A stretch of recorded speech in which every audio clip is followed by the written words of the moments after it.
Hello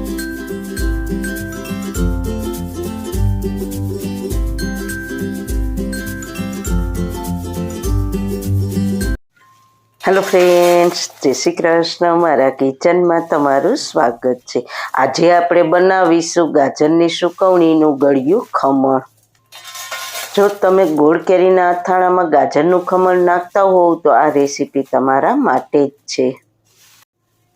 ઘણી વખત ગોળ કેરીના અથાણામાં ગાજર કાં તો ચવળ થઈ ગયા હોય અને કાં તો ગાજર કાળા પડી ગયા હોય, પણ જો તમે એકવાર આ રીતે ગળ્યું ખમણ બનાવીને અથાણામાં નાખશો તો ખમણનો કલર અને અથાણાનો બંનેનો કલર લાલ ચટક જળવાઈ રહે છે અને અથાણું લાંબા સમય સુધી ખરાબ પણ નહીં થાય. તો ચલો મારી સાથે રેસીપી સ્ટાર્ટ કરીએ. રેસીપી સ્ટાર્ટ કર્યા પહેલા જો તમને મારી રેસીપી ગમતી હોય અને હજુ સુધી ચેનલને સબસ્ક્રાઇબ ના કરી હોય તો પ્લીઝ સબસ્ક્રાઇબ કરજો અને બાજુમાં આપેલ બેલ આઇકન પ્રેસ કરજો એટલે નવી નવી રેસીપીના નોટિફિકેશન મળતા રહે.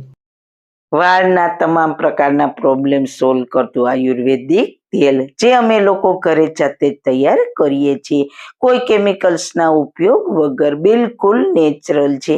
ઘણી આયુર્વેદિક જડીબુટી ભેગી કરી આ આયુર્વેદિક તેલ તૈયાર કરવામાં આવે છે. જો તમારે ખરીદવું હોય તો તેના ઓર્ડર અમે લઈએ છીએ. ઓર્ડર કન્ફર્મ કરવા માટે વોટ્સએપ નંબર સ્ક્રીન ઉપર જોઈ શકો છો. જો તમારે આ તેલનો પૂરો વિડીયો જોવો હોય તો તમને આ ચેનલ પર મળી જશે અને ડિસ્ક્રિપ્શન બોક્સમાં લિંક પણ મૂકેલી છે. સૌથી પહેલા ગાજરની સુકવણીનું ગળ્યું ખમણ બનાવવા માટે મેં અહીંયા 2 કિલો ગાજર લીધા છે.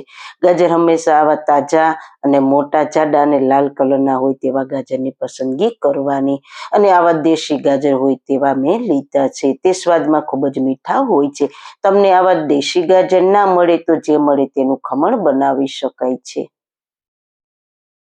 તો પહેલા તો ગાજરને આગળ પાછળથી કટ કરીને તેની છાલ ઉતારી લઈએ. ગાજરને મેં સારી રીતના ધોઈને કોરા કરીને જ લીધા છે. આ રીતના આપણે બધા જ ગાજરની છાલ ઉતારી લઈશું.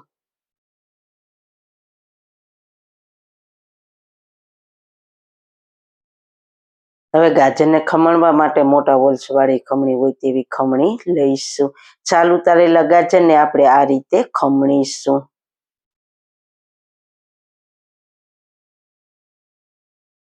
આ રીતે ખમણતા ખમણતા વ્હાઈટ કલરનો વિભાગ દેખાય ત્યારે ગાજરને આ રીતે ફેરવીને બીજી સાઈડથી ખમણવાનું અને થોડું મોટું ખમણ થાય તે રીતે ખમણવાનું છે. આ રીતે ખમણવાથી આ જે વ્હાઈટ કલરનો ભાગ છે તેને અલગ કરવાની જરૂર પણ નહીં પડે અને જેથી કરીને થોડી સ્પીડ પણ થશે. અને વ્હાઈટ કલરનો ભાગને પછી આપણે ચપ્પા વડે આ રીતના કટ કરતા જવાનું. આ રીતે બધા જ ગાજરને ખમણીને તૈયાર કરીશું.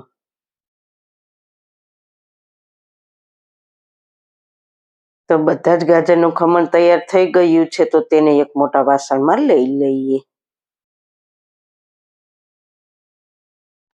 અને તેમાં આપણે ફક્ત 1 જ ચમચી મીઠું ઉમેરીને સારી રીતના મિક્સ કરી દઈશું. એટલે બધા જ ગાજરના ખમણમાં મીઠું ચડી જાય તે રીતના મિક્સ કરવાનું. પછી તેને કાણાવાળા વાસણથી ઢાંકીને તેને ફક્ત અડધી કલાક જ મીઠામાં રહેવા દઈશું. વચ્ચે 1-2 વખત ચમચા વડે ઉપર નીચે કરી લેવાનું. અડધી કલાક પછી જોઈએ તો આપણા ખમણમાં મીઠાનું પાણી થઈ ગયું છે એટલે આપણું ખમણ નરમ થઈ ગયું છે અને પાણી પણ દેખાય છે. તો હવે આ ખમણને નીચોવી લેવાનું છે. હાથથી દબાવીને આ રીતે મીઠાનું પાણી કાઢી લેવાનું છે. ખમણમાં મીઠું ચડતા વાર નથી લાગતી એટલા માટે તેને આપણે અડધી કલાક જ રાખ્યું છે. આ રીતના આપણે બધા ખમણમાંથી પાણી નીચોવી લઈશું. બધા જ ખમણમાંથી પાણી નીચોવી લીધું છે. હવે તેને એક મોટા વાસણમાં લઈ લઈએ અને તેને આ રીતના છૂટું કરી દઈએ. અને આપણે જે ગાજરની ચીરોને ખાંડમાં 2 દિવસ અને 2 રાત રાખી હતી અને જે તેનું ગળ્યું પાણી બચ્યું હતું તેને જ આપણે આ ખમણમાં ઉપયોગમાં લઈ લઈશું. એટલે આપણે ખાંડ નાખવાની બિલકુલ જરૂર નહીં પડે. સારી રીતના મિક્સ કરી દઈએ. ગાજરની સુકવણીની ચીરોની પણ રેસીપી મેં આગળ મારી ચેનલ પર શેર કરેલી છે. તેની લિંક ડિસ્ક્રિપ્શન બોક્સમાં આપેલી છે. તે રીતે પણ તમે ચીરો બનાવી શકો છો. હવે તેને ઢાંકીને 1 દિવસ અને 1 રાત ખાંડમાં રહેવા દઈશું. વચ્ચે 2-4 વખત ચમચા વડે ખમણને ઉપર નીચે કરી લેવાનું. 1 દિવસ અને 1 રાત બાદ તમે જોઈ શકો છો આપણા ખમણનો કલર પણ સરસ આવી ગયો છે અને એકદમ સોફ્ટ પણ થઈ ગયું છે. તો હવે તેમાંથી બધું જ પાણી નિતારી લઈએ. આ રીતે બંને હાથની મદદથી નીચોવી લઈશું. ગાજરની ચીરો અને ખમણમાં ખાંડ નાખવાથી તે એકદમ સોફ્ટ બને છે અને સરસ કલર પણ આવે છે.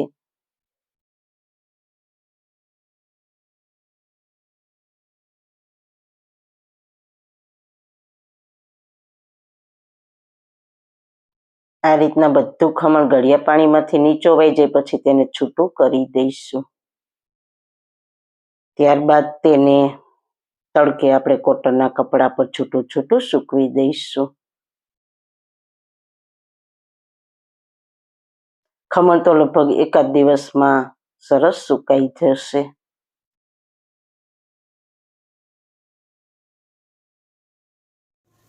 તો 1 દિવસ બાદ તમે જોઈ શકો છો ખમણ સરસ સુકાઈને ક્રિસ્પી થઈ ગયું છે. મેં ખમણને 1 દિવસ તડકે અને 1 દિવસ પંખા નીચે સૂકવ્યું છે. તો સરસ ક્રિસ્પીની સાથે સોફ્ટ તૈયાર થયું છે અને કલરમાં પણ એકદમ સરસ લાલ કલરનું તૈયાર થયું છે. સાંભળો છો ને ક્રિસ્પી અવાજ ગાજરના ખમણનો? બસ આવું જ સુકાવવું જોઈએ. બિલકુલ પાણીનો ભાગ ના રહે તે રીતે એકદમ ક્રિસ્પી થાય ત્યાં સુધી સુકવવાનું. જો થોડું પણ ભીનું ખમણ હશે તો તેને તમે લાંબા સમય સુધી સ્ટોર પણ નહીં કરી શકો. અને અથાણામાં ઉમેરશો તો અથાણું પણ ખરાબ થઈ જશે, એટલે ખાસ એ વાતનું ધ્યાન રાખવાનું. અને આ ખમણને કાચની બરણીમાં ભરીને જ્યાં સુધી અથાણાની સિઝન ના આવે ત્યાં સુધી સ્ટોર કરીને રાખીશું. ફ્રીજની બહાર, બિલકુલ ફ્રીજમાં રાખવાની જરૂર નથી. તો જરૂર એકવાર ટ્રાય કરજો. તો મિત્રો, તમને આ ગાજરના ગળ્યા ખમણની રેસીપી કેવી લાગી? જો સારી લાગી હોય તો તમારા ફ્રેન્ડ્સ ફેમિલીમાં શેર કરજો ને મારી ચેનલને સબસ્ક્રાઈબ કરજો. ફરી મળીશું એક નવી જ રેસીપી સાથે. ત્યાં સુધી બધાને મારા જય શ્રી કૃષ્ણ.